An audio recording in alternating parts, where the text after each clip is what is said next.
ஸ்டாலினுக்கு பொறுக்க முடியல. உடனே சட்டை கிழிச்சுக்கிட்டு வீதியில் நடந்து போனார். திரு ஸ்டாலின் அவர்களே, இந்த சட்டமன்ற தேர்தல் முடிந்த பிறகு அன்றைய தினம் சட்டை தான் கிழிச்சிட்டு போனீங்க. சட்டமன்ற தேர்தல் முடிந்த பிறகு சாலையில ஆடை இல்லாம போனாலும் போகக்கூடிய சூழ்நிலை ஏற்பட்டுவிடும். இது எப்படியெல்லாம் அவர் இளம் வயதிலே சேட்டை பண்ணார் நாட்டுக்கே தெரியும். அவர் எங்களை பற்றி பேசுவதற்கு எந்த அருகதையும் இல்லை. திரு ஸ்டாலின் அவர்களே, தில்லு திராணி தெம்பு இருந்தா எங்களுடைய ஆட்சி காலத்தில் என்ன தவறு என்பதை சுட்டிக்காட்டுங்கள், பதில் சொல்ல தயாராக இருக்கிறோம். அதுல ஒண்ணும் கண்டுபிடிக்க முடியல. ஆனா பேசுவதெல்லாம் என்ன?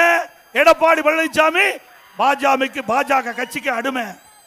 எடப்பாடி பழனிசாமி ஊர்ந்து போய் பதவி வாங்கினார், பறந்து வந்து பதவி வாங்கினார். இதை தவிர்த்து பொம்மை முதலமைச்சருக்கு ஒண்ணுமே தெரியாது. ஒரு முதலமைச்சர் பேசுகின்ற பேச்சா? ஒரு முதலமைச்சர் நாட்டுக்கு வழிகாட்டியாக இருக்க வேண்டும். தலைமை பொறுப்பேற்றுகிறீர்கள். நீங்கள் பேசுகின்ற ஒவ்வொரு வார்த்தையும் மக்கள் கவனித்துக் கொண்டிருக்கின்றார்கள். திரு ஸ்டாலின் அவர்களே, சிந்தித்து பார்க்க வேண்டும். திரு ஸ்டாலினோ அவருடைய சட்டமன்ற உறுப்பினர்களோ எங்களுடைய மேஜை மேல் ஏறி சட்டமீட்ட மாமன்றத்தில் முதலமைச்சருடைய மேஜை, அமைச்சருடைய மேஜையில் ஏறி டான்ஸ் ஆடுறாங்க.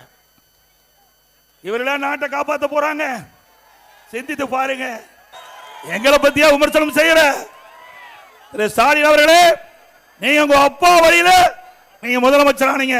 அப்படி இல்ல, இங்கே எங்களுடைய தலைவருடைய பேச்சை கேட்டு உழைத்து படிப்படியா எங்களுடைய இந்த மக்கள் கழக நிர்வாகிகள் தொண்டர்கள் இந்த பதவி கொடுத்து உங்க முன் பேசுறேன். என்னுடைய பதவி உழைப்பால் பெற்ற பதவி. உங்களுடைய திரு ஸ்டாலினுடைய பதவி அப்பா திரு ஸ்டாலினுடைய அப்பாவால் அடையாளம் காட்டப்பட்ட பதவி, உழைப்பால் வந்த பதவி அல்ல.